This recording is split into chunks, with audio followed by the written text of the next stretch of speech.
I am Brad Hessel, IT Manager of the Libertarian Party of North Carolina. My purpose here is to explain how we selected the candidates who are participating, introduce our moderator, and hand it over to him for the rest of the program. In accordance with North Carolina election law, the Libertarian Party of North Carolina submitted a list of candidates for president to the North Carolina Board of Elections back on December 16, 2015.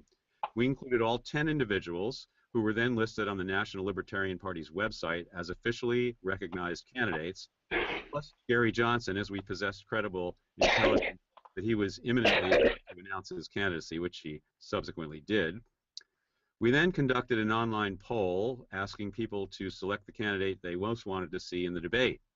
The poll listed all 11 candidates on the Libertarian primary ballot. That is, the same list of candidates we'd submitted to the Board of Elections, plus none of the above. We wanted to limit the debate to 5 or 6 candidates because we were not confident that we could manage more in an online forum. As it turned out, there was a clear differentiation between the top 5 finishers in the poll: Gary Johnson, Austin Peterson, Steve Kerbell, Darrell Perry, and Jack Robinson, and the rest of the field. In fact, none of the above finished 6th. So those were the 5 who were originally invited. In the interim, another candidate entered the race who is consistently polled in the top 3 to 5 in polls that include him, John McAfee. Even though he is not on the ballot in our non-binding presidential primary, in the greater interest of educating voters here in North Carolina and across the nation, after checking with the original 5 candidates to ensure that no one objected, we decided to invite Mr. McAfee to participate, and he has accepted. And by the way, thanks to the 2,400 plus folks who voted in our poll. And now, about our moderator, Barry Smith. He is Associate Editor of Carolina Journal, which is a publication of the John Locke Foundation. Barry was born in Chatham County and grew up in Alamance County, where he currently resides. His career as a North Carolina-based journalist spans 4 decades, if you count his work for the Daily Tar Heel while attending UNC Chapel Hill in the mid-'70s. We carefully scheduled to avoid conflicting with the ACC basketball tournament, in part because we figured it would be a bad idea to ask Barry to choose between watching the Tar Heels and moderating this debate. Barry, over to you. Okay, North Carolina's presidential primary is on Tuesday, March the 15th, and you'll be eligible to vote in the Libertarian Party presidential primary if you are registered with the Libertarian Party, or if you're registered unaffiliated. Early voting is already underway, so please consult your local elections board for times and locations for early voting. Also, please remember that in North Carolina, our new voter ID law has taken effect with this primary. You will need an approved government ID to vote this year unless you have a reasonable impediment to getting an ID or you're voting absentee. So please remember to take your ID with you when you go to the polls or to your early voting site. So let's introduce the candidates, starting out with former New Mexico Governor Gary Johnson, Mr. Steve Kerbell of Colorado, who is an entrepreneur and author. We have Darrell Perry of New Hampshire, an author, publisher, and TV host. We have Jack Robinson of South Carolina, a business owner. And also joining us is John McAfee, a cybersecurity entrepreneur. The rules are very simple. Again, I'm going to ask each candidate to give an opening statement, tell us a little bit about them, and it's going to be based on the order in which they finished in the poll. Answers to questions will be 1 minute with 30 seconds additionally if follow-up questions are needed. Each candidate will have the same question. If a candidate specifically criticizes another participating candidate or his position, that candidate will have 30 seconds for a response. Closing statements will come in the end in reverse order, and you'll be given 1 minute for each candidate. Okay, let's begin with the questions, and the first one goes to Governor Johnson.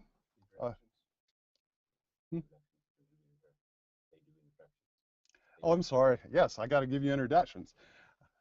Thank you, and it goes to Governor Johnson. You're first. Well, I think that government is too big. I think that it spends too much money. I think that it overregulates, and that we need to balance the federal budget. So that would be number one priority, would be to balance the federal budget. To balance the federal budget, we've got to cut approximately 20% from what we're currently spending. So that does entail addressing the entitlements, Medicaid and Medicare being the big ones in the room. Military spending has to be addressed, keeping in mind that we spend more money on the military, or as much money on the military as all the other countries in the world combined. So that is an absolute priority. When government takes more of our money, when it takes our money, it takes away our freedom, it takes away our liberty. I think there is an erosion of civil liberties in this country that is ongoing. It's getting worse, it's not getting better. I think this country is based on liberty and freedom and the personal responsibility that goes along with that. And it's something that I firmly believe. I also believe that there is a very real Islamic terrorist threat, but that we can deal with this without putting boots on the ground, without militarily intervening, without dropping bombs, without flying the drones that are ending up killing thousands of innocent people that are making the situation worse, not better. The military interventions are not the cause for Islamic terrorism, but the military interventions are making things worse, not better. So that's my opening statement. Thank you very much. Okay, thank you. And now Mr. Peterson. Thank you to the Libertarian Party of North Carolina for inviting me to your debate and for hosting this. My name is Austin Peterson. I'm a presidential candidate for the Libertarian Party. I'm the youngest candidate in the race, but I'm the oldest in libertarian years. I joined the National Committee's party in 2008 as the volunteer coordinator, where I turned the national office into a powerhouse of activism for liberty, and I cut my teeth by doing ballot access for the Libertarian Party, petitioning to put libertarians like Bill Redpath on the ballot. And I've been serving the party and the movement for years. At that time, I brainchilded an effort to get Judge Andrew Napolitano of Fox Business, his own television show. That project was successful because of my social media prowess. I'm sort of a community organizer for libertarians, but not like that other community organizer, somebody who believes in freedom. And that's what I'm running on, a platform of economic freedom and personal liberty. I want to cut taxes and I want to cut spending across the board. I'm asking for Congress to send me legislation next year after I take my oath of office, to send me legislation that would be across the board spending cuts. I think that the American people have to balance their own checkbooks. So should the government. We should move towards a balanced budget, and we don't need to be looking at having a federal war on drugs anymore. I think that we need to have a conversation about what is essentially not a criminal problem, but a personal health problem. And we need to have this conversation with people because of the people who are suffering, and we need to have criminal justice reform. I believe in a better America for the future. I believe that I'm the future of the Libertarian Party, and I hope that you will nominate me for President of the United States. Thank you very much for your time. Okay, thank you. And next, Mr. Kerbel. Hi, everybody. I'm Steve Kerbel. You know, I believe our country was founded by people who understood the realities of living under a tyrannical government. Thomas Jefferson, John Adams, Ben Franklin, and more designed the structure of this nation conceived in liberty. They warned us not to allow so many conditions that exist today, and we did not heed their warnings. We've let our government get away from us. The only way to get back the liberties that represent the vision of the nation's founders is to immediately reduce the size, scope, and cost of government. If we can do this, the near-term benefits will include more individual liberty to people to live their chosen lives in peace, more opportunity for all of us from which to choose how to live our lives, a more peaceful world. I think that there's several key points. I mean, there's so many things that we need to do, but just to identify a few, we need to stop the income tax. We've got to stop, in my view, it's theft. It's basically just taking away from the people to fund a government that hurts the people, and there is no winner other than government, and the people lose. We've got to stop this insane drug war. You know, right now, last statistic I saw showed that 22% of Americans have criminal records. Now, if you think about that, if you combine that with the fact that regulation is making small business nearly impossible, and that would be the out for anyone who doesn't conform to the normal system, then basically they're not going to be able to get jobs in large corporations. They're not going to be able to get jobs in government. They're not going to be able to do anything else other than just try to figure out how to survive. And what happens if this drug war continues? 22% becomes 30, 40, 50%, and our economy is destroyed. Our nation is destroyed. We need to stop this now. We need to stop attacking sovereign nations that don't pose a threat. One of the reasons we have the problems we do and the reputation we do around the world is we sure like dropping bombs on people, and that does not make friends, that makes enemies. If we want a more peaceful world, we need to be more non-interventionist and a lot less trying to change other nations. We have to always be mindful of liberty of the individual as a basic foundation for all decisions made regarding the how we manage the country. Okay, thank you, I'm Mr. Steve Corbett. Corbell. I'm just the guy to lead the charge to take our country back from the overreaching government and give real liberty back to the people as the founders so brilliantly planned for. Thank you. Thank you, Mr. Corbell. And now we move to Mr. Perry. Hello, I'm Darrell W. Perry, and I represent the Libertarian wing of the Libertarian Party. I represent freedom on every issue, every time, no exception. 100% freedom that you get to control your life the way you see fit, as long as you don't cause unjust harm to another person.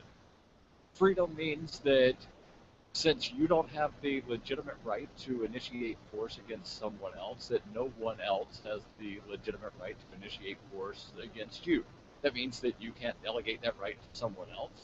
You can't delegate that right to a group. That group includes government. You cannot delegate a right to government that you don't possess.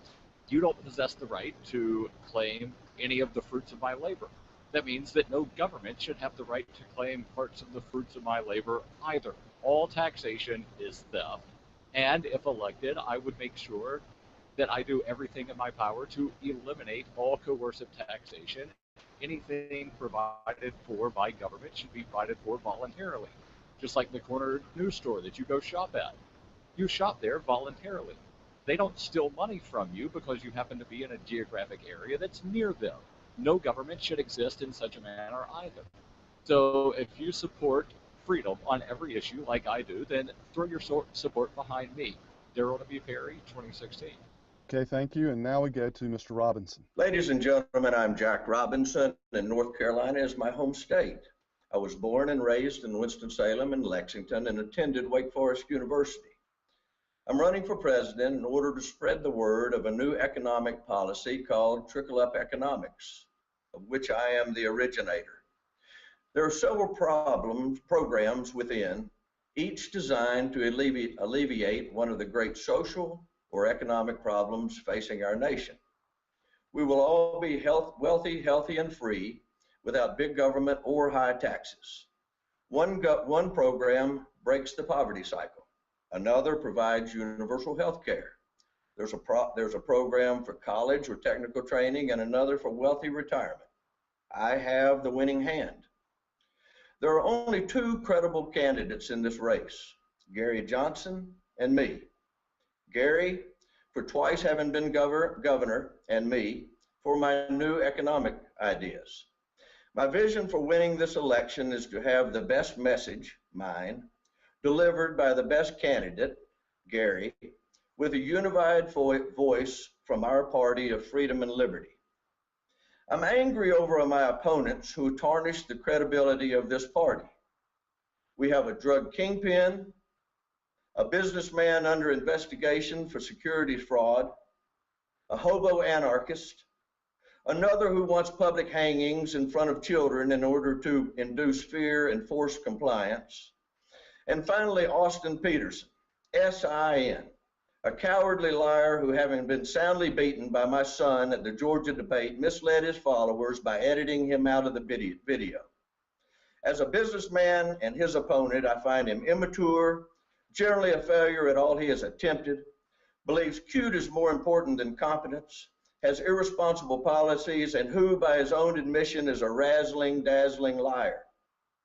Finally, to the other candidates, Trump, you are a weak man.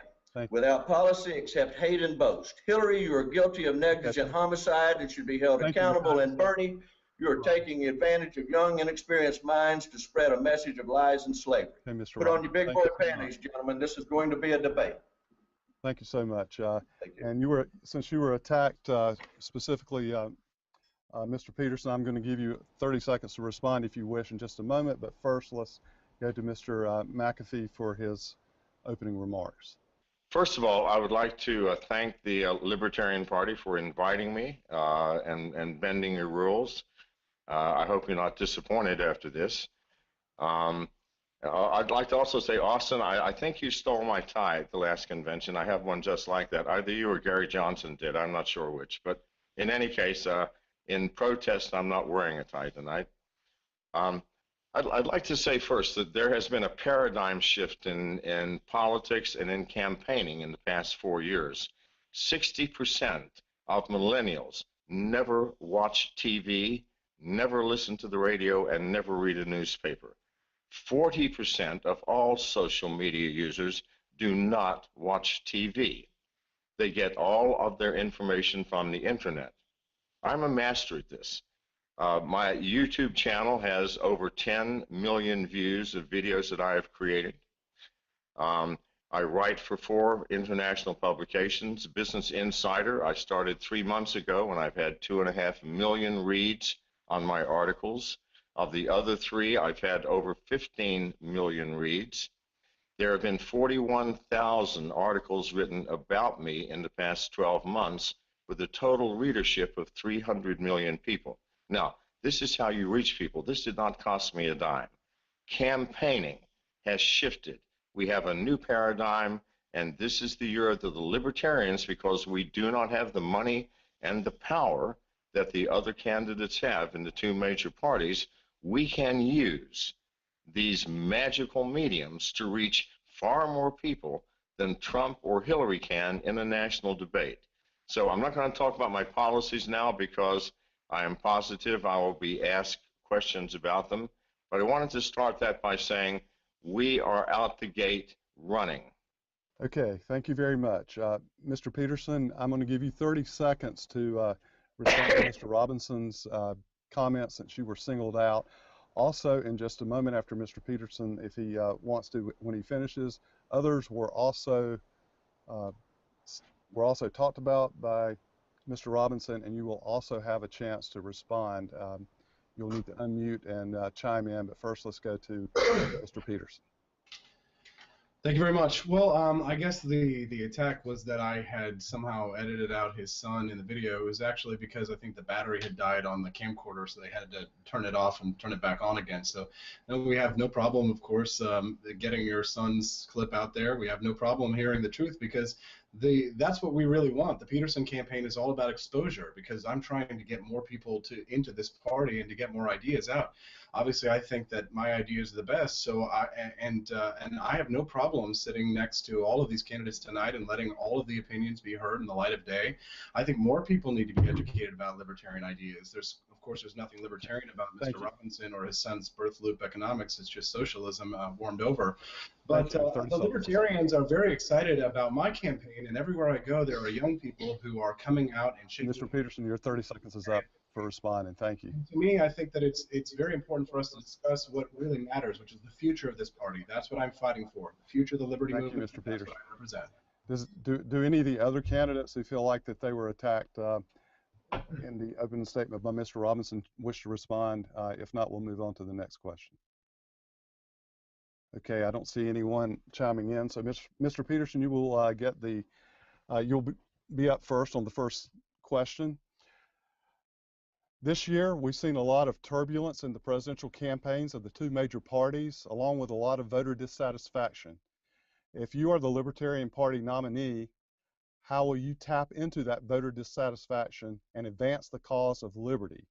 Also, please touch on how you will appeal to those who already consider themselves libertarians. So, all right, so let me go ahead and answer that question. So I'm already appealing to libertarian voters. That's why I'm doing so well in the polls. But how will I appeal to the general electorate? I have the most appealing platform. And not only do I have the most appealing platform, but I think I have the best strategy to get the Libertarian Party a historic vote total, because I will appeal to those conservative voters who won't vote for a pro-choice candidate, for example, because I am pro-life. And I think that a lot of those conservatives who don't like Donald Trump are going to like me because I believe in a culture of life. And I've been convinced by Dr. Ron Paul and his consistent life ethic. He changed my mind on that issue, and I think he could change yours if more people listen to Dr. Ron Paul. We should have supported him. But I think I can get a lot of those Bernie Sanders supporters. You know, I will be the youngest presidential candidate in American history and the first millennial. I think that young people are very disenfranchised by the politics that have been given to us by the baby boomer generation, who have bankrupted us, given us $20 million in debt. And these are the issues that I will champion. We need to have reform about student loans. And these are the issues that young people care about.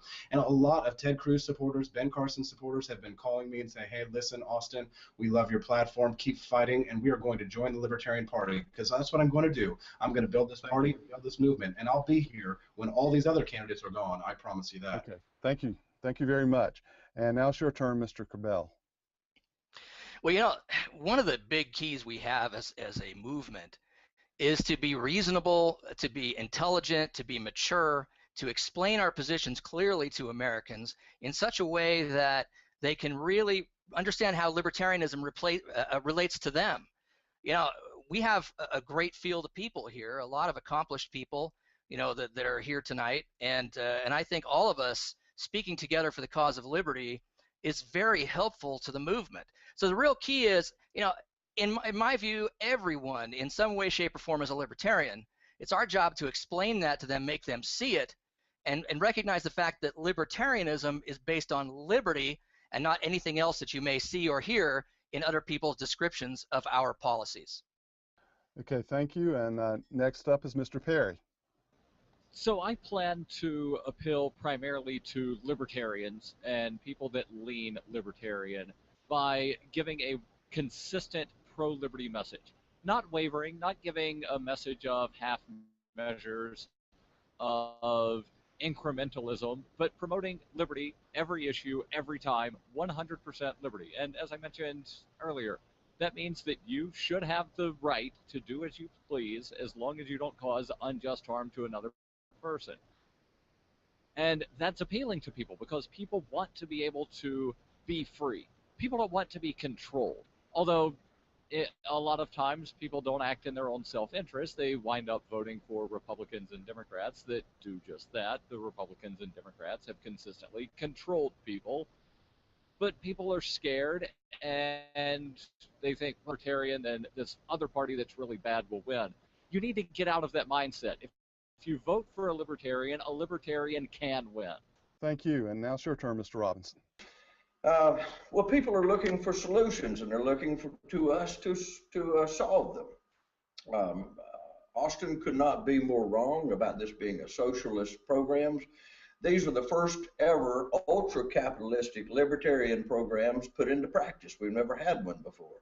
I challenge myself, believing that our way, freedom, free market, and small government was a better way, and I challenged myself to prove it and come up with solutions with those principles, and that's what trickle-up economics is. We will bring people to our party by ending poverty, by meeting their needs. We'll end poverty for the first time ever. We will break the poverty cycle. We'll provide health care, college, wealthy retirement, and we will restructure our international aid to help other countries with health, welfare, and infrastructure rebuilding. And that's how we will attract people to our party. Thank you. Okay, thank you. And Mr. Peterson, I will also, after we finish this round, give you 30 seconds to respond since you were brought up. But next we want to go to Mr. McAfee. Mr. Johnson, if you're ready, we'll go ahead and go to you. Mr. McAfee isn't on, so your turn. I think this election right now is just unprecedented. I think that we have the two most polarized political figures in the country that are going to win their nominations, Hillary on the Democrat side, Trump on the Republican side. I think that the Democrat nominee has to appeal to 30% of the far left to get the nomination. I think the Republican candidate has to appeal, in this case, to that 30% that believes that the scourge of the earth has to do with Mexican immigration, but that's Donald Trump's core group. And when 50% of Americans now describe themselves as being independent, I think what you're left with is just a solid 30% representation by the two major parties. So I think there's going to be a collective head jerk in America on who is the third party. The Libertarian nominee will be on the ballot in all 50 states. No other third party is going to be able to lay claim to that because of deadlines that have already passed. So very, very significant. This is something that libertarians need to consider in this nomination, is who does best represent libertarians, because this is really an historical opportunity. Thank you. Thank you. Thank you. And Mr. McAfee, you weren't with us for a second, or we couldn't get you on, so if you want to respond to the question. Yes, sir. Sorry. Okay. I've personally brought over 5,000 new members to the Libertarian Party in the past month and a half. I believe that all Americans are libertarians. I can speak to no one who does not believe our government is engorged and overburdened and ineffective. I know of no one who does not believe in personal freedom and personal privacy. I know of no one who believes it's okay to hurt someone or to take their stuff. We are all, as Americans, libertarians. Donald Trump has garnered anger. But people who are angry will also listen to the heart. And if we speak to the heart, from the heart, and say, yes, I'm suffering too, and here are the answers, and there are simple answers, and they're answers that you will understand. That's how we get the people behind us, sir.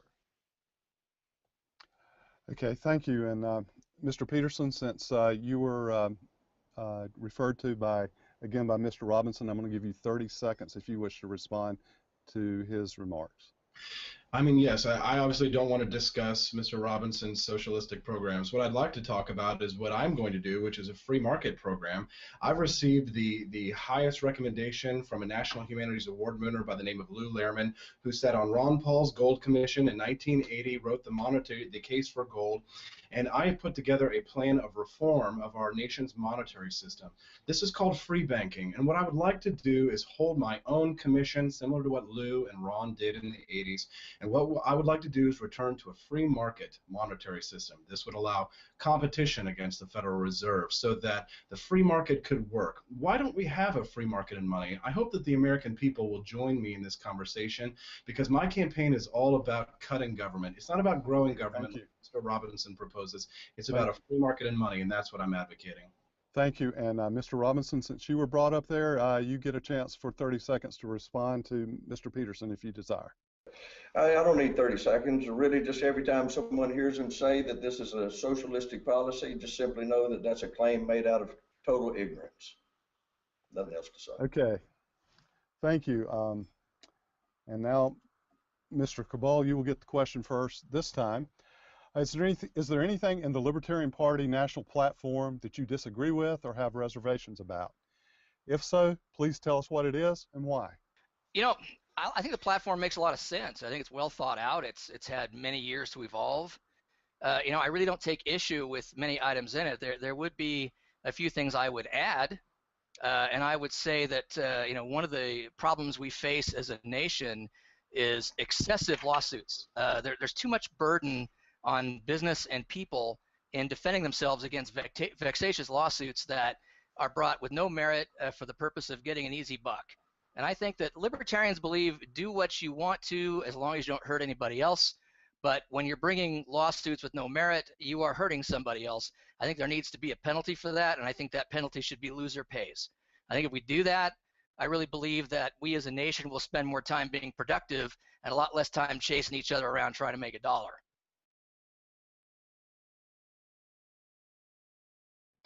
Okay, thank you. And Mr. Kerbal, I think I've been mispronouncing your name, and I apologize for that. Hopefully I'll get it right next time. Next, Mr. Perry, your chance to respond to the question. So there's not really anything with per se, although I do have a bit of an issue with the immigration plank of the platform, which on the one hand says we support free and open immigration, but then promptly says except for when we don't. So the Libertarian Party needs to take a firm stance that, yes, in fact, we do support immigration. We believe that free people should be able to cross the borders of free countries freely. No exceptions, no ifs, ands, or buts. So that would be the one sort of with the platform on, is it's not strong enough specifically in the immigration plank. Okay, thank you. And now, Mr. Robinson, it's your turn. I don't have any problem with the platform of the Libertarian Party, although I do find that it's a little bit it labors a bit sometimes trying to work together, and every once in a while contradicts each other. Believe that, and part of that is when someone asks, well, well, I'll just give an example where we don't believe in IRS or government programs, yet we have agreed to the Clinton expenditures of their era. And so I find there's a little laborious sometimes trying to put our principles into action. That said, I think trickle-up economics is the first ever programs that do put libertarian programs in our values in action. It is an ultra-capitalistic program that limits the size, scope, and of government. And so that's what you can expect. Mr. McAfee. I found it odd that there was not a single word about cyber security in the Libertarian platform. The next war is not going to be fought with bombs and missiles and airplanes. It will be a cyber war, and it will be many times more devastating than any imaginable nuclear war. A report to Congress last year stated that an all-out cyber war with China, no bullets fired, no bombs dropped, would leave 90% of the American population dead. 90% would perish, and I think that's optimistic. We are 20 years behind the Chinese in cyber warfare and cyber security, and we must understand that the prime purpose of government is national defense, and we cannot defend ourselves as we stand without a strong cybersecurity system in place, and we do not have one. I see this as the greatest threat facing America today. We talk about finance, we talk about all these reforms, but without a nation, we have nothing. We will be speaking Chinese in 5 years. Okay, thank you, and I apologize to you, Mr. McAfee. I think I mispronounced your name also. Now we go to Governor Johnson. I don't think I'm sideways with anything within the Libertarian Party, and let me share with you one of the biggest surprises I had as governor of New Mexico, having never been involved in politics prior to becoming governor of New Mexico. And that was the fact that I really thought naively that Democrats and Republicans would vote for the best idea, as opposed to lining up on both sides and taking stands that didn't allow for compromise that would have made things better. So with regard to the Libertarian platform, I think it's really important to have a candidate who understands where we're at now, A, where we need to get to, Z, but America right now, the great middle, look, if we can go from A to F, that's something that is worth supporting. As governor of New Mexico, I may have vetoed more legislation than the other 49 governors in the country combined. I vetoed 750 bills outright. I had thousands of line item vetoes, but every single piece of legislation that I viewed, was from the standpoint of will this legislation make things better? So let's have a libertarian who's running, who understands what the goal is, but will, in fact, compromise to make things better. Thank you, Governor Johnson. And Mr. Peterson, you have the same question. No, not really. I mean, the Libertarian Party's national platform seems to articulate fairly well the same principles that I adhere to, those ideals of limited government, economic freedom, and personal liberty. It's all about the individual. The individual comes above the state. That is what I'm fighting for here, the principles of individualism and that American principles. And one thing that hasn't been discussed tonight is the Constitution. One of the main things that I'm trying to get across in this campaign to the American people, no matter what, win or lose, is that the President of the United States is one of limited powers. We have a checks and balances system here in the United States. And that Constitution, which was written by our framers, bound down anyone who was the president to the chains of the Constitution. I think that was Thomas Jefferson. He said, "Let no more be said of faith in men, but bind them down to the chains of the Constitution." And if elected president of the United States next year, I will take my oath of office very seriously, and I will only act underneath my constitutional prerogative. That I can promise you. Okay, thank you. And Mr. Perry, you will be getting the question first this time, and we're going to go to social media from Facebook. The question is, we all agree that federal spending has gotten out of control. How does each one of you prioritize cuts to rein this bull in? So the first thing that I would do is test expenditure from the federal government, and that would be the U.S. military. The second biggest expenditure being Social Security and Medicare. The U.S. military and foreign policy combine for nearly $1 trillion of federal spending. We need to cut that drastically. I'm not talking about a 5% cut, a 10% cut. I'm talking about a drastic cut, 50% at minimum, if not about an 80 or 90% cut. Bases need to be shut down as soon as possible. All troops that are stationed overseas need to be brought home as soon as possible. And all of the wars that are happening need to end as soon as possible. So that would be the top priority, is ending the wars. Thank you. And Mr. Robinson, your question now.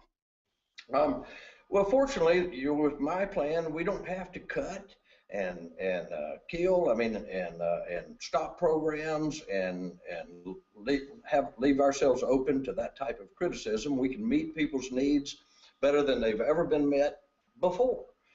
We will transition to trickle-up economics. We will meet America's needs of poverty, health care, college, retirement. We'll restructure our loans and international aid. And by so doing, each of these programs, as I said before, being ultra-capitalistic, will reduce the size, the scope, and the cost of government. And one last thing, when the video was edited, it was edited 4 times every time my son spoke. So let's just make that clear. Thank you. Okay, thank you. And next, Mr. McAfee. Yeah, first of all, Mr. Perry was slightly incorrect on the 2 largest branches of government. The largest branch is the Department of Housing and Urban Development at $1.2 trillion. Social Security, $770 billion. The Department of Army and Navy is $560 billion. But why don't we think out of the box for a second? And this is not a libertarian concept. Transportation Security Administration has been proven over and over again to be absolutely ineffective. Federal marshals get hand grenades, guns, everything through there. And keep in mind, in September 11th, box cutters were the weapons of choice. So, if I'm a mathematician and I look at where people are spending money, in the TSA and in every federal agency, from 15 to 20% of the budget is overhead. So in the TSA, that's maintaining these machines, buying the machines, keeping them up to date. If we sent everybody home and paid their salary, I'm not suggesting this, we would save $5.5 billion a year. If we did the same thing with the FDA and the DEA, we would save close to $100 billion a year, and still nobody would be out of work. I'm just saying, if you look at the absurd sometimes, we can cut the federal budget by 75%. We're not even going to notice anything has changed. Now, I'm not saying we pay these people forever, but maybe we can, give them to entrepreneurs and say, look, you can have these people for 5 years to help start your business. Well, when you finish, you pay them if you're making money. But we have to think independently. I'm a math major. 75% of our budget, 80%, is overhead.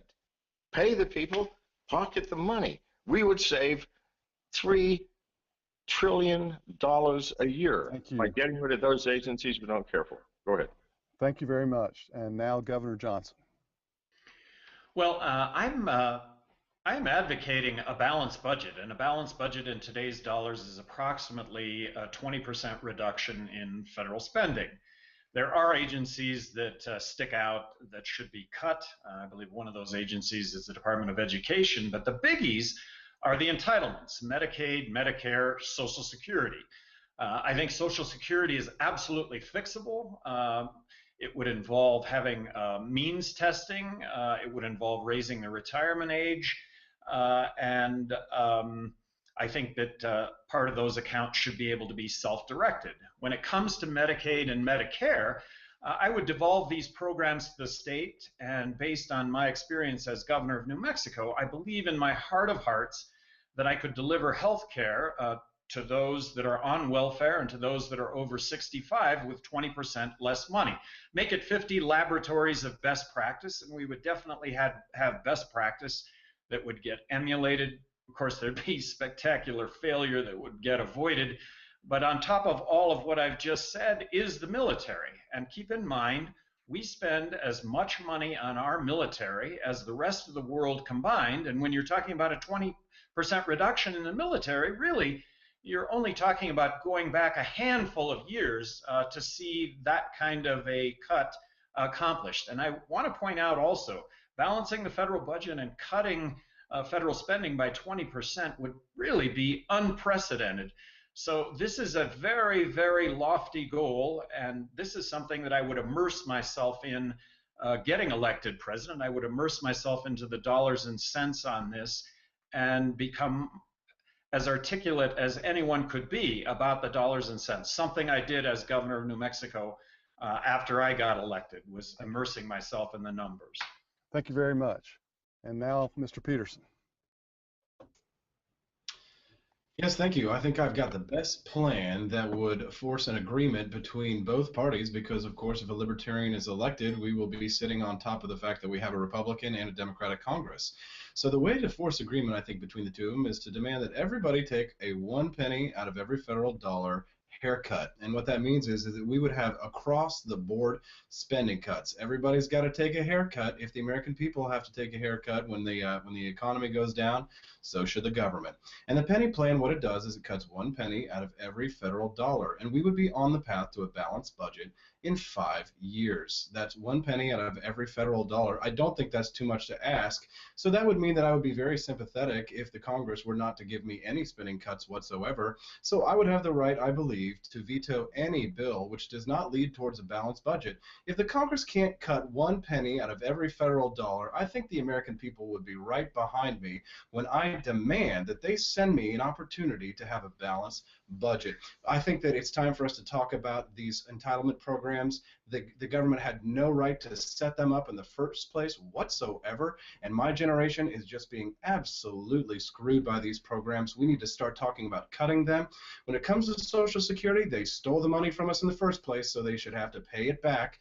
But young people should be allowed to opt out. I think a lot of the young people watching this know exactly what I'm talking about. They want to opt out and get into the free market. If they had just been allowed to invest in Dow Jones Industrial Average, they would have had better returns year over year. Let's let young people opt out. Thank you. And now we go to Mr. Kerbel. Hi there, Steve Kerbel, and I wanted to tell you the key to this entire situation is by looking at the discretionary budget and the non-discretionary budget. We have a $1.1 trillion discretionary budget, and that is where we can make the first cuts. And and Austin makes a point that the Democrats and Republicans are going to fight to have massive changes, but I would like to add the fact that while he's correct, they're also going to be mindful of the fact that the nation has elected a libertarian, which means they want something different, and if they don't fall in line a little bit more, they're going to be losing their jobs next time around too. So I would anticipate we can go a lot farther than many people think. I think we've got to cut the military in half. We got to bring our people home. We got to honor our treaties and then end them. We've got to close out most of these things. Department of Education is a big waste of money. There's some things we need, some things we don't. Department of Commerce.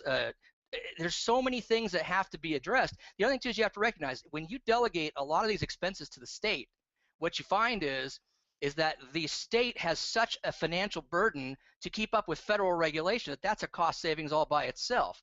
So Social Security should be incrementally changed to the point where it's voluntary in wherever you invest your retirement. Medicare and Medicaid to the states. You know, that is the way to do it. But when you start reducing these federal regulatory agencies, what you find is there's just not a cost savings in the federal government. It's nationwide. Okay, thank you very much. The next question, Mr. Robinson, you will get this one first. And a couple of you have already touched on the federal entitlements. How would you deal with ballooning federal entitlements, especially Social Security and Medicare? And do you believe that the federal government has a contractual obligation or any moral responsibility to make good on the promise made to those who have paid into these systems? Federal entitlements. First of all, we've all been looking for an opportunity to transition away from them, and trickle-up economics will do that with a different retirement plan that is not socialistic. It is capitalistic, and it will start at birth and put in just a very small amount of money. And when you're 65 years old, I think every American can plan on becoming a millionaire with $1.5 million, $2 million in the bank at the age of 65. That's what my plan does, and that's just exactly how powerful it is. In the meantime, the transition, Social Security and Medicare need to be funded differently, and I have a different way of funding that is more fair. It changes the way that it is funded. Employers no longer have a matching share. The cap on income is lifted. All income is taxed. All of us, the amount that we put in, 6.3%, would be reduced to 4%. And when you do those steps, you'll still have an increase of Social Security of about 80% that we will use to keep it solvent, transition over to trickle-up economics. And that's my plan. Thank you. Okay, thank you very much. Mr. McAfee, you're next. It depends on the entitlements. I mean, Social Security, people paid lots of money every month into an account that the government said they would hold and invest. Instead, they stole it. But we have an obligation to these people. I'm really sorry. Now, if you're the age of 40, nobody who's 40 believes they will ever get Social Security. Other entitlements. We send people off to war, young men and women, saying, you may not come home. And if you do, you may be missing an arm or a leg or both. You may be maimed. Now, we have an unwritten agreement with these people, certainly. And the way we treat our veterans today is a travesty. It is a horror, and we should be ashamed. So these types of entitlements where you've actually paid your money and the government is supposed to be taking care of it for you, it's not our fault that the government stole it. But we owe our veterans something. When it comes to people who don't want to work or cannot work, states who have made a policy, if you're on welfare, then you have to work. The welfare rolls drop massively. People just don't want to do it. They go back to selling drugs or whatever they were doing beforehand. So every entitlement is different. I think some of the most horrific entitlements are with the Department of Agriculture, who pays farmers not to grow food. Think of this madness. Thank you very much. And now, Governor Johnson. Well, first of all, Social Security is imminently savable, and yes, we paid into Social Security so you could have a very fair means testing. And by very fair means testing, should you get more money out than what you paid in if you have a certain income level? Well, I think that that's a very fair adjustment to Social Security. Also raising the retirement age and being able to self-direct retirement accounts. I'm in the camp that really believes that there are those that need government help, that there really are those in need, and without the government, they don't receive assistance that they otherwise wouldn't get. That said, we've gone way over the line with regard to welfare, in this case, Medicaid and Medicare, of course, over 65. But these are programs, I mean, these are the biggies right here. And to address them, devolve health care to the states, give health care to the states, block grant the states a fixed amount of money, 20% less than what we're currently spending. You will have spectacular success. Thank you. I think the success will be emulated by free market. You'll have horrible failure that will get avoided, but this is how we get ourselves with regard to how we reform the entitlements, Medicaid, Medicare. Thank you. And now Mr. Peterson. I mean, obviously, libertarians are not for these kinds of redistribution of wealth programs, but why do we have to raise the retirement age for people? Why don't we start rating the accounts of the congressional pensions? What about all of these federal workers and their very lucrative pensions? We can save money by abolishing entire programs. Let's take the money that they're stealing from us and give it back to the people. This is not going to make me very popular with the federal workers, who I will soon be the boss of, but I'm going to demand that they do more with less. We're going to cut their budgets, and I will not be raising the retirement ages of the American citizens. We are going to go into Congress, and we're going to start rating their pension accounts because they took it from us in the first place. The criminal government, who has been stealing it from us since the height of the progressive era, the last 100 years, will now have to suffer and pay for everything that they have wrought upon us, the American people. And as the President of the United States, I will go in and I will not make the American people pay for it. I will make the people pay who took it from us in the first place. And that's the truth, and that's what we ought to be fighting for as Americans, not forcing the American people to suffer, but forcing the people who wrought this upon us to pay for it. They're the ones who should have to pay. Okay, thank you. And Mr. Corbell. Thank you. You know, as I mentioned earlier, Medicare and Medicaid, I think that clearly the states would be much more efficient in managing those, and that would be what I would do with that. So I'll speak mostly about Social Security.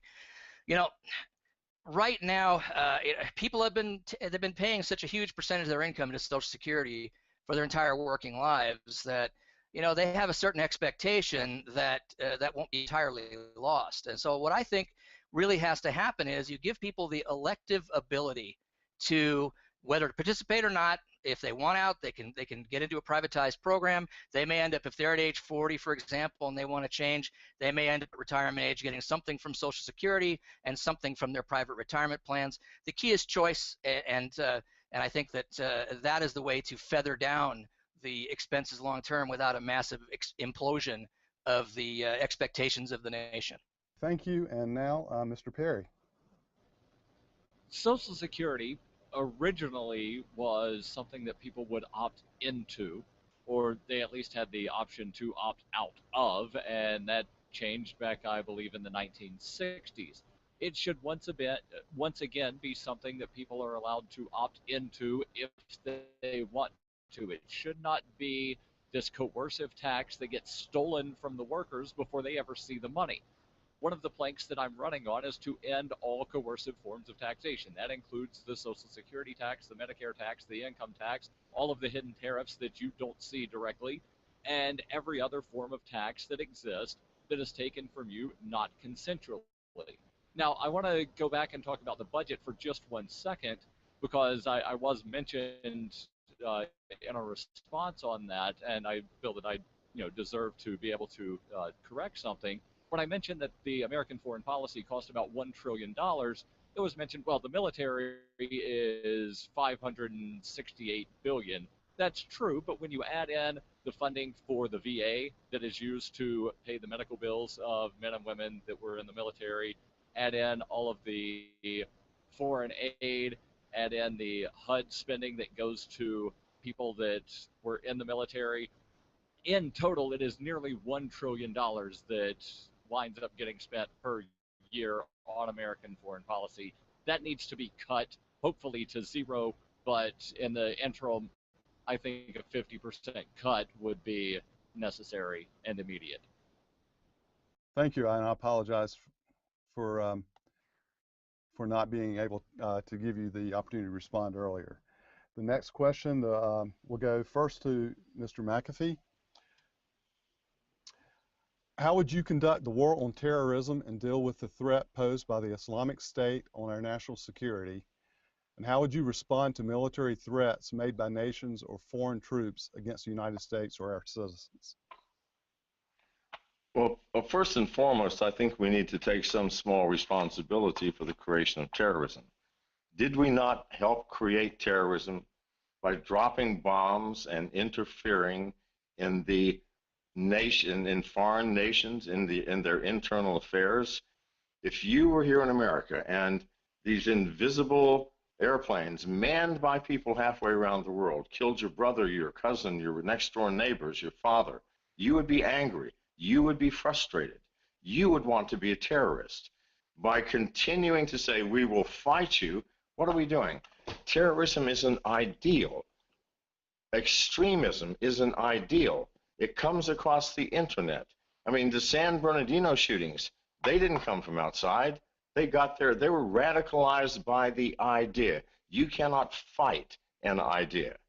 We need to stop interfering in the internal affairs of foreign nations and bring our troops home. And also, we need to make our military up to date with cyber warfare and cyber security. Nothing else will help us, sir. Thank you. Governor Johnson.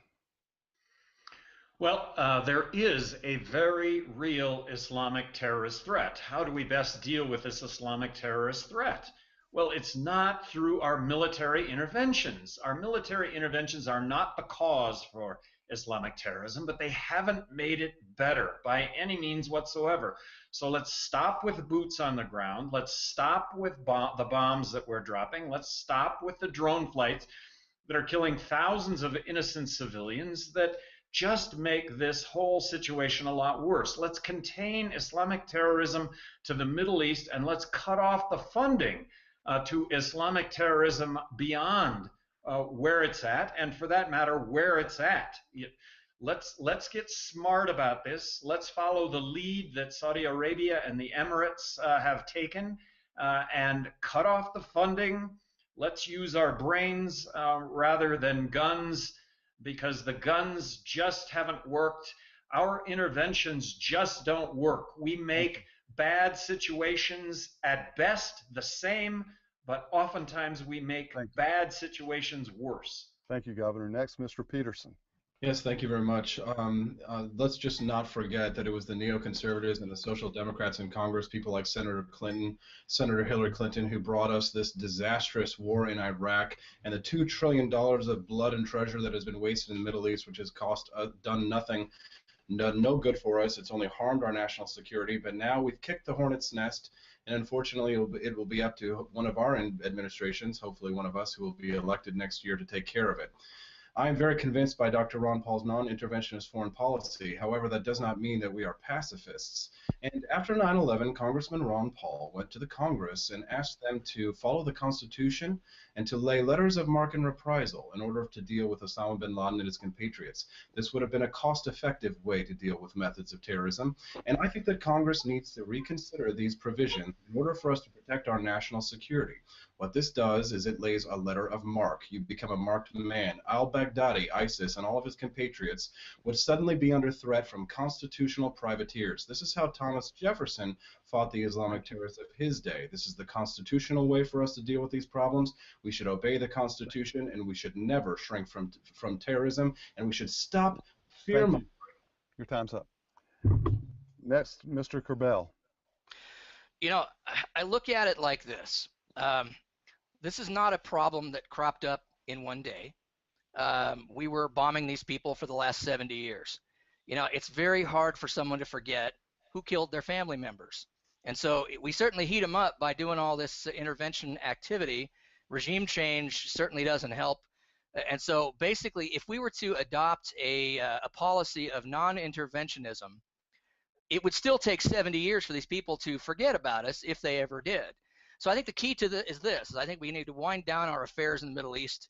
I think we need to let them work it out. You know, I think at the same time we need to make sure our defense is strong. And I think that if part of our strong defense is, of course, our own military, but I think a big part that's overlooked is the Second Amendment rights. I've always believed that, looking at the San Bernardino shooter, for example, I mean, how many people would they have got if everybody in there was packing? I mean, the fact is, if somebody gets hurt or killed because of a firearm in the United States, trying to take away other people's firearms only makes the criminals stronger.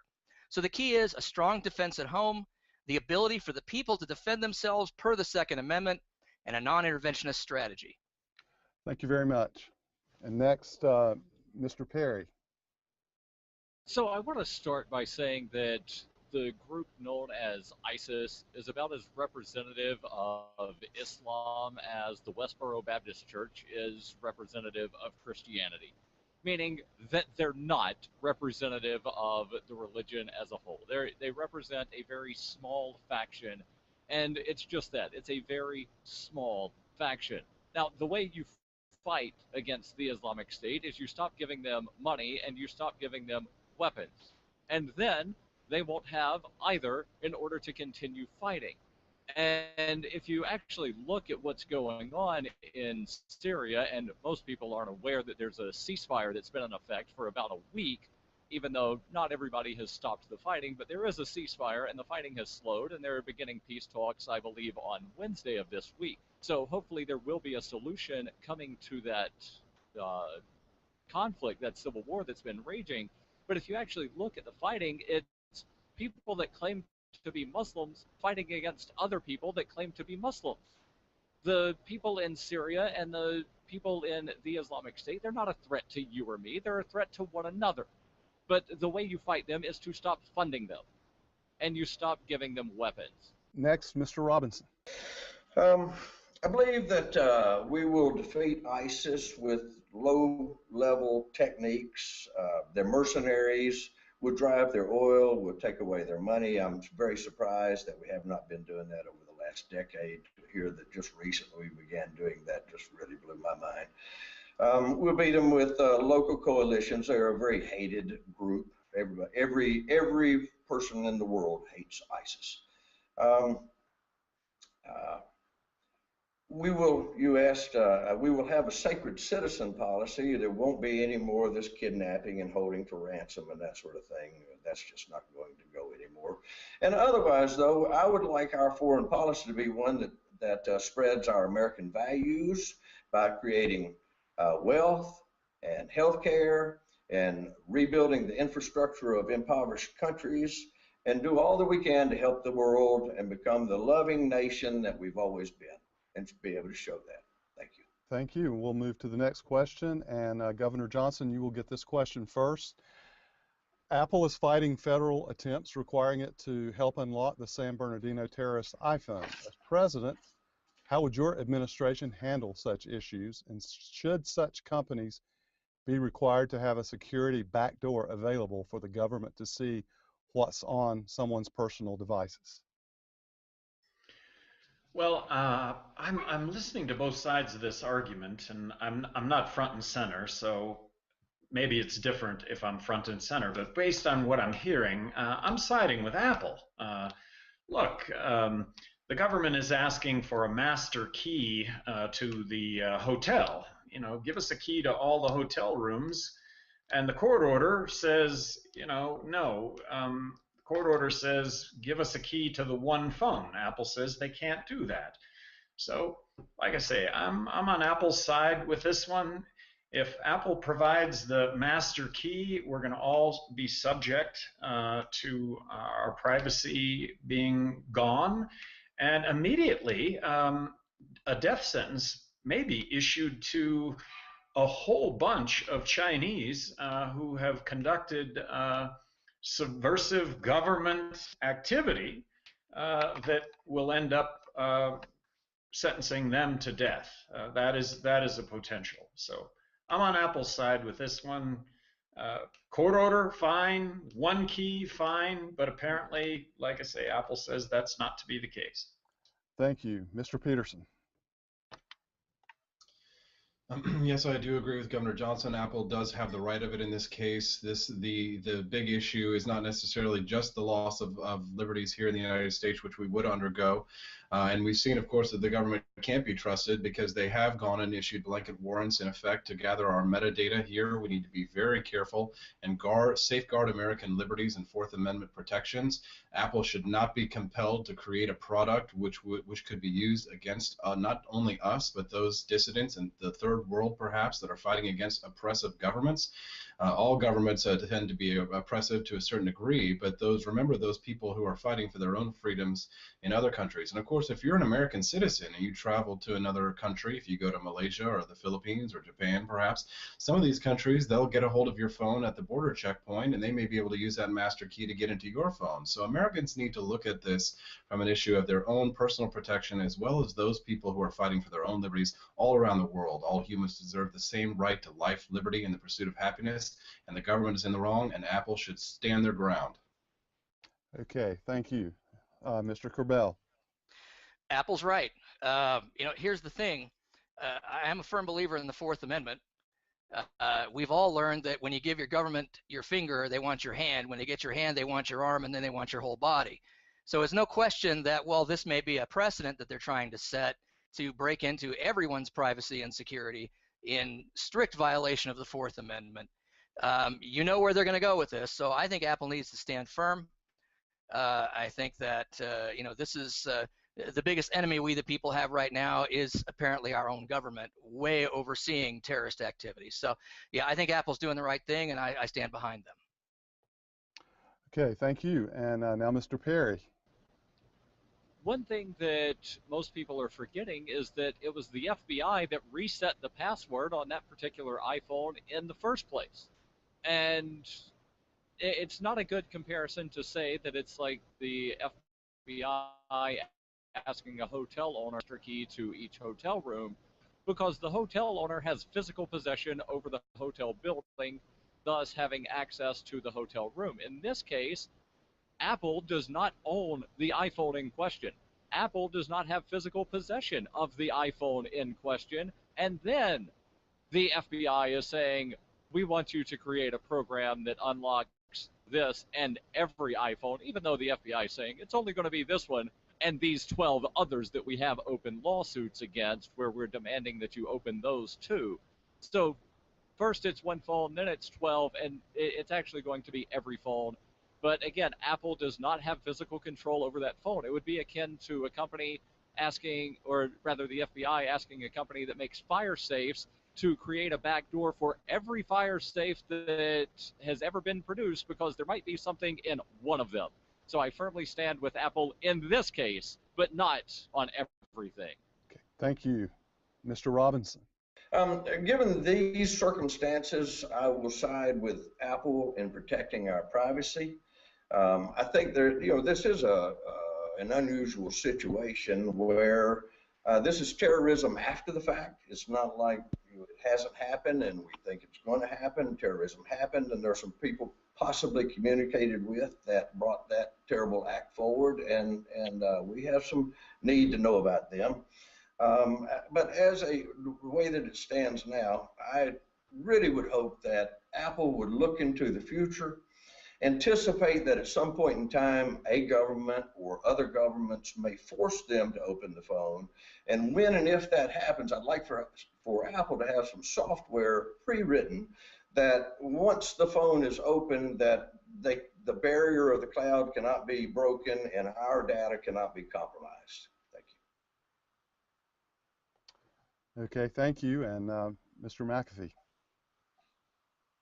I debated the FBI mouthpiece on CNN last week, a very eloquent, polished, and fine demeanored person. However, I admonished him that first of all, he said that in order for us to protect you, you have to give up some privacies and freedoms. I did not quote Ben Franklin. I should have. I just went on with what they were doing in terms of making us insecure. Because if Apple creates a master key, that master key cannot be kept under lock and key. It's software. It's been proven over and over throughout history that in every single case where a backdoor or a master key was created, our foreign nations and black hat hackers had that within a matter of weeks. So this is the fundamental problem. I didn't even talk about privacy because he came prepared to talk privacy. I talked about you're making us more unsecure. At the end, He compromised and he says, well, maybe we can work together. I offered to unlock that phone for free. Thank I you. can do it. 10,000 other hackers can do it. Thank you. Thank you very much. Our next question, Mr. Peterson, you will get this one first, and this one is also from social media, from Twitter. Is there a role for the government in preparing society for a future when many, if not most, jobs are automated? Absolutely not. The reason that we have automation is because of the free market capitalist system. But let's not forget that you get a better job by having automated robot workers, because then you get a higher pay to service the robot workers, and those are better paying jobs that require more education. And we want people to be more educated and have better jobs that can create the robots. Who will build the robots, of course, to service the humans? And I think that technology and industrialization and capitalism has always been a positive thing for humanity. So I envision a future where we need less government, because government is really what should be automated. We don't really necessarily need them to even build the roads. So what do we need government to do exactly? I'm having a hard time figuring it out. Hopefully we can envision a future where government is so small that we don't even know that it's really there. Okay, thank you very much. Mr. Corbell. Yeah, I don't see that the government should be participating in preparing us for these future activities. To me, it seems that the best chance for people to be able to do well in the future is to have the least number of roadblocks to their success. And from what I've seen, we find that government sets up myriad roadblocks to people's success that have taken away their liberties, their choices. And so, no, I don't think that it's necessary at all. I think that the best thing government can do for people's futures is to get out of the way of them. Thank you. Okay, thank you. And next, Mr. Perry. I think we would actually have more automation if it worked for government. The fact that automation exists at all shows that, you know, the market that is hardly free at all can thrive in spite of government, not because of government. There's a tired joke that libertarians are only libertarians because they hate roads.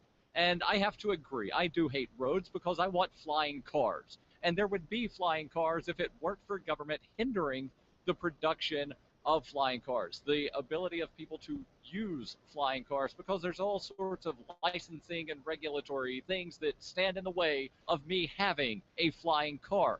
So the fact that there's automation, again, it's in spite of government, not because of, and government just needs to get out of the way. Okay, thank you. Mr. Robinson, your turn. No, government should not be involved with central planning. It's proven over time that it's just simply not an effective thing. And our system of capitalism and free enterprise and freedom has always worked much better, and proven that we're the finest nation in the world.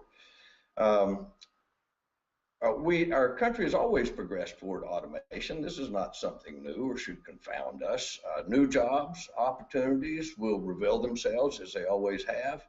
But one final thing to consider is that through trickle-up economics and my policies, we'll probably all be wealthy, healthy, and educated anyway. And so if we don't have jobs, I believe that we'll all be fine as it is. Thank you. Okay, thank you. Mr. McAfee.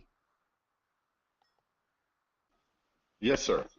What has been proven is, as computers have become ubiquitous within our society, currently 40% of the workforce is either a programmer, a system engineer, or a maintenance person on computers.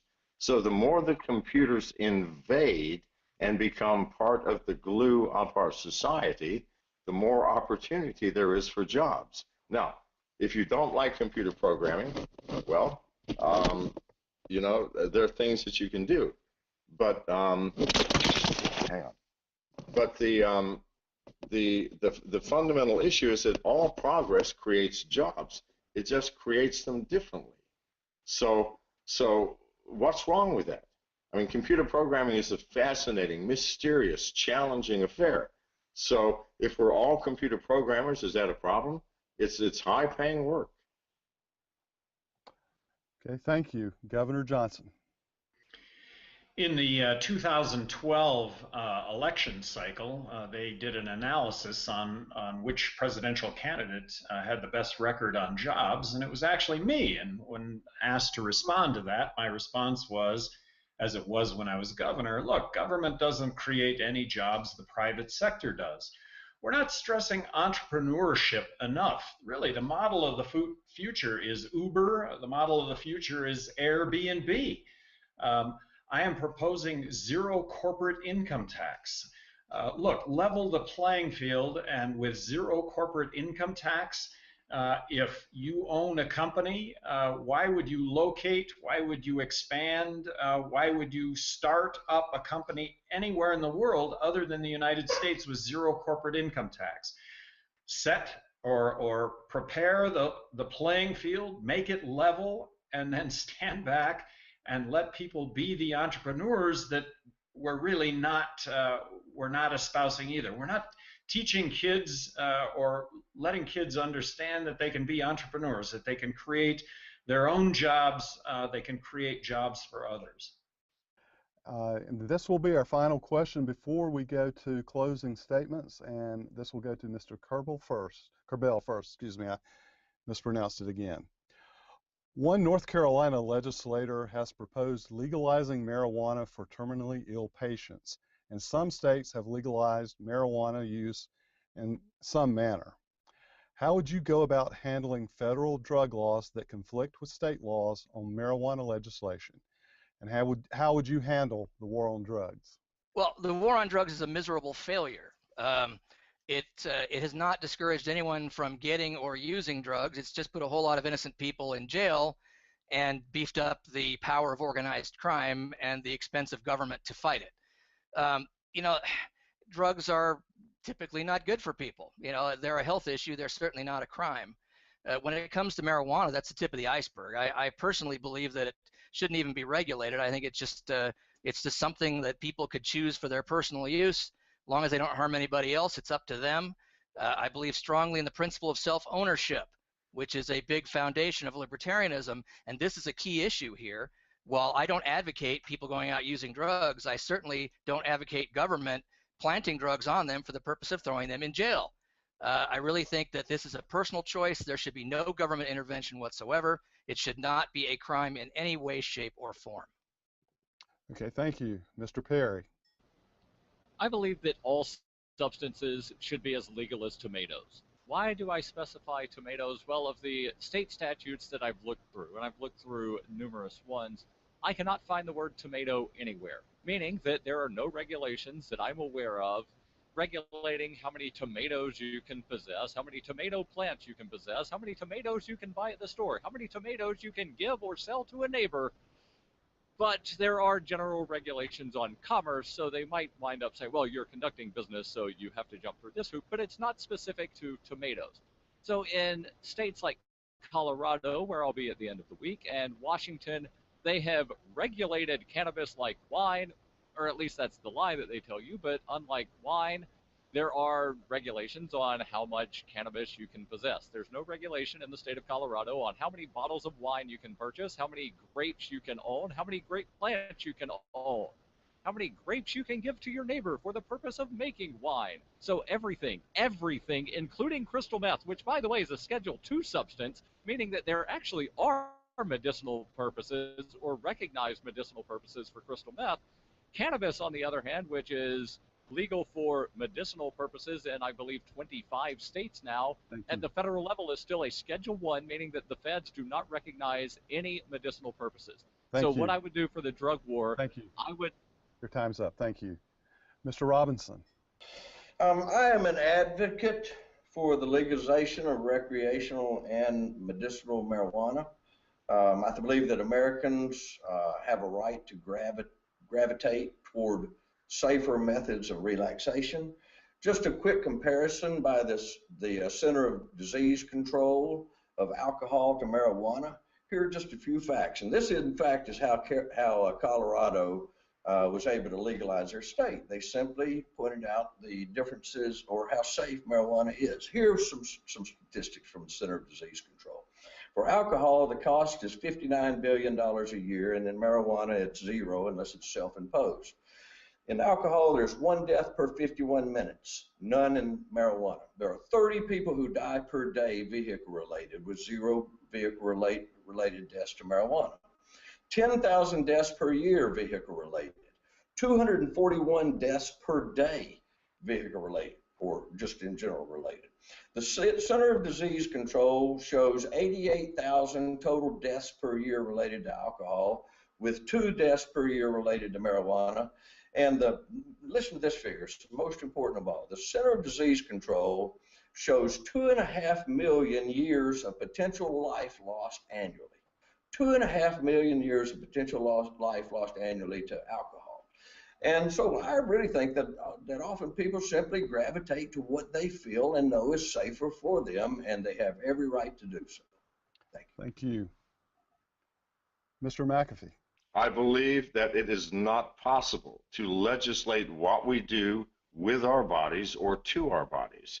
This has been proven throughout history.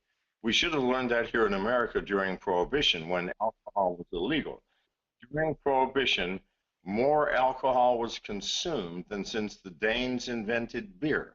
Nothing changed. I don't take drugs. I haven't taken drugs for 35 years, but I was addicted to heroin. And I can promise you, sir, that the addiction is its own punishment. We do not need to punish you further. So all drugs of any kind, I don't care how devastating you might think they are, it is your body. Does your body belong to you or to the government? If it belongs to you, then you may do as you please with that body, as long as that body does not interfere with me. So we can't legislate drugs. By legislating, we further impose suffering, hardships, and total madness on a society. And we have created the most vicious and brutal criminal organization the planet has ever seen, with the Sinaloa cartel. Now we go to Governor Johnson.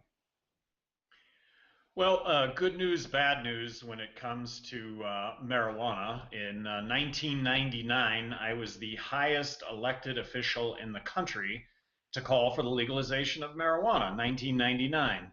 Bad news, 2016, I'm still the highest elected official to call for the legalization of marijuana. Now, Bernie Sanders, I guess, rolled out of bed sometime during the last year, hit his head, and he's also espousing legalizing marijuana. Thank you very much, but I think that has to do a lot with his popularity currently. Look, I think 90% of the drug problem is prohibition related, not use related. That's not to discount the problems with use and abuse, but that should be the focus. I believe that President Obama will deschedule marijuana as a Class 1 narcotic as he leaves office. He's had this opportunity prior till now. I don't know why he hasn't done it, but I just hope he does it going out the door. That will make a difference. I also believe that California will vote to legalize recreational marijuana, and that will really be a tipping point nationally. Thank you. Mr. Peterson. Yes, obviously, I do believe that we need a complete end to the federal war on drugs, and my understanding of this has come from a thorough intellectual understanding of why the war on drugs has not worked. My experience with drugs obviously is nowhere near as extensive as my two main competitors, one a former drug dealer and one now a current drug dealer, so good luck running for president of the United States on that, gentlemen. But we do need to end the war on drugs, and there are many suffering people out there who do not have access to the life-saving drugs that they need. There are many children who suffer from epilepsy or Parkinson's. They do not have access to these life-saving, miraculous cures. I think we need to completely end the war on drugs, and the way the president can do that on day one is to set the federal drug schedule of all drugs to 0. This would effectively let the states decide what their drug problems, how they should handle their problems with drugs. The federal government should have absolutely no role. Okay, thank you. And Mr. Peterson actually referred to a couple of other candidates. I will give either of you, and I don't know which ones he was referring to, so I will let you. Yeah, this is Gary Johnson. Let me just say that in my role as CEO and president of Cannabis Sativa Incorporated, I have an opportunity here, and have had an opportunity to make the world a better place. On the medicinal side of marijuana, these products don't kill anyone compared to legal prescription drugs, which do the same thing and statistically kill 100,000 people. And then I have always maintained that by legalizing marijuana, it will lead to less overall substance abuse because people are going to find it as such a safer alternative than everything else that's out there, starting with alcohol. And that's the campaign that Colorado used to legalize marijuana, that marijuana is safer than alcohol. So my role as President, CEO of Cannabis Sativa, make the world a better place. Thank you, Governor. Proud of it. Proud of it. Mr. McCaffrey, I was the one referred to as the fast drug dealers. I like you, Austin, very much. And I would recommend that since you have very little experience with it, that you spend an afternoon with me dropping 2 hits of acid. It will change your life. I do not recommend drugs for anyone, but I'd be happy to do that for you, sir. I'm not going to take it with you. I don't take it anymore, but I'll make sure you don't try to fly off of a building, okay? Okay. Good, thank you. Thank you very much. And now we're ready to go to our closing statements, and we're going to go in the reverse order of our opening statements. And so first, I'm going to give it to you for your closing statement, Mr. McAfee. I'd like to say that the Libertarian Party consistently believes that they cannot win the presidency and acts like they do.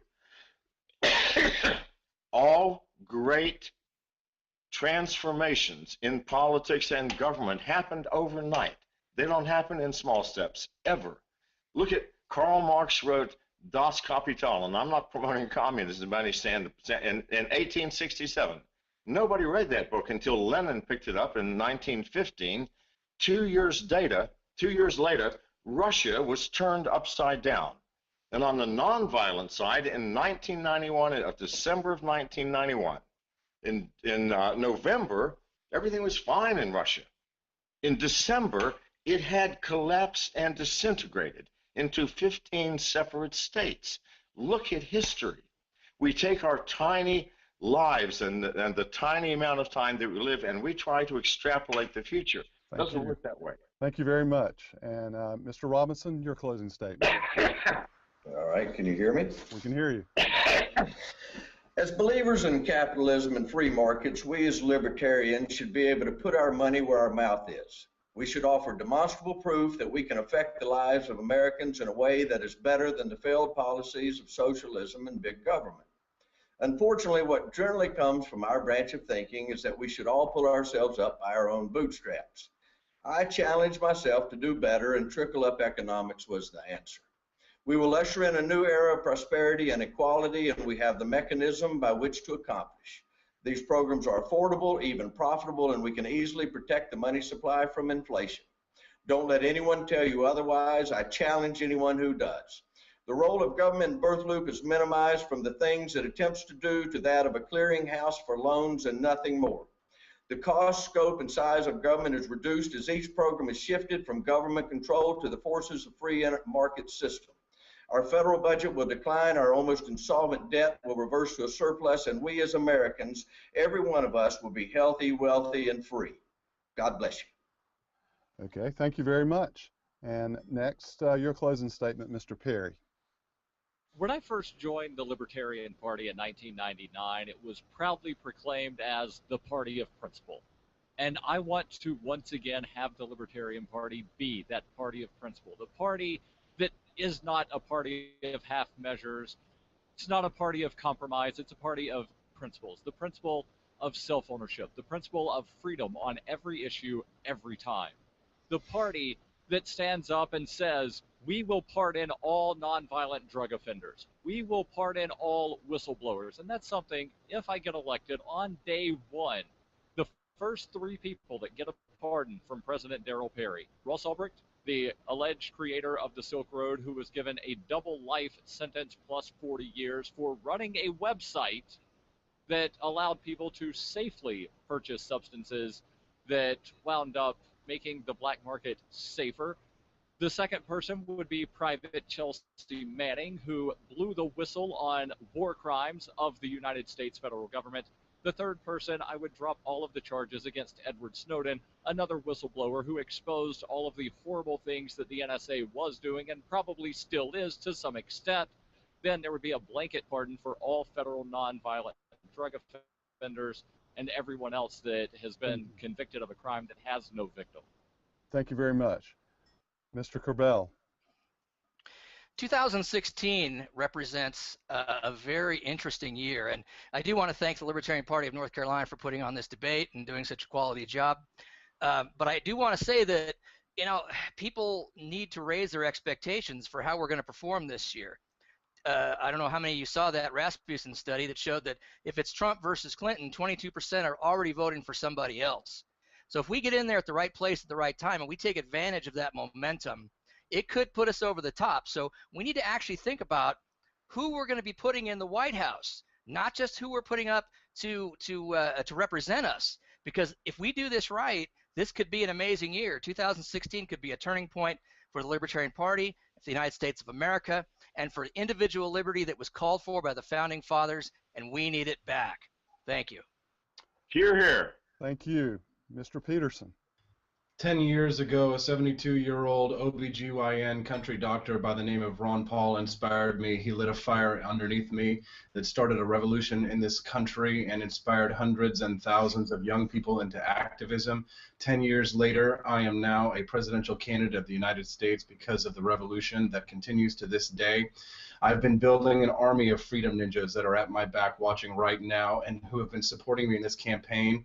I have been able to raise a significant sum of money and cross this beautiful country that I love to defend the rights of all individual citizens, the right to life, liberty, and the pursuit of happiness, and those constitutional principles which all Americans should come and rally to my banner for. I am fighting for Americanism, economic freedom, and personal liberty, and the right to be left alone. Help me take over the government so we can leave everyone alone. Thank you very much. Thank you. And Governor Johnson.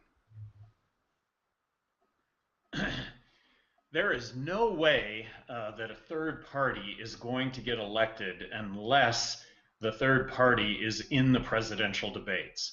I'm suing the Presidential Debate Commission right now, and the result of that will be that the Libertarian nominee has the potential, and this will get heard timely, it could get heard before the Supreme Court, but the Libertarian nominee has the potential, very real potential, of being in the general election debates against whom I think will be Hillary Clinton and Donald Trump.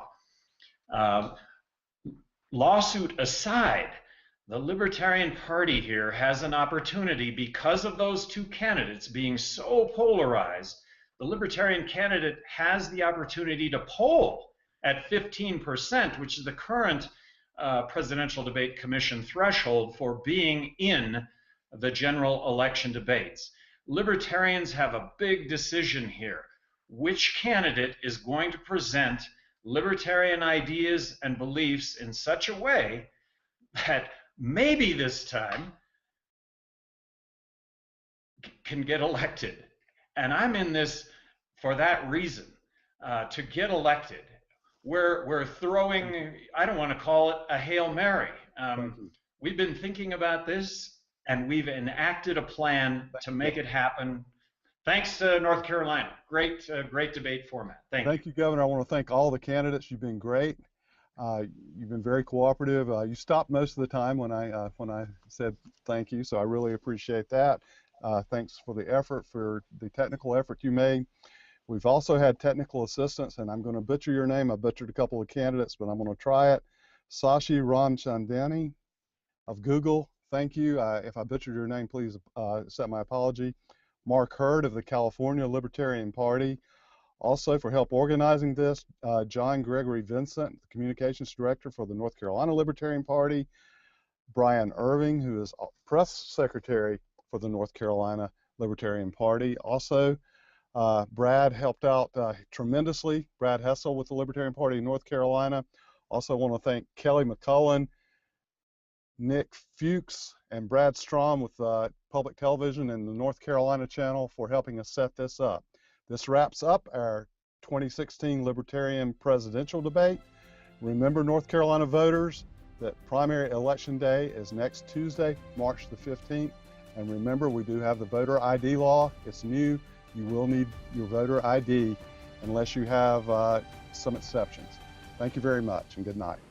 North Carolina Channel is made possible by the financial contributions of viewers like you who support the UNC TV network.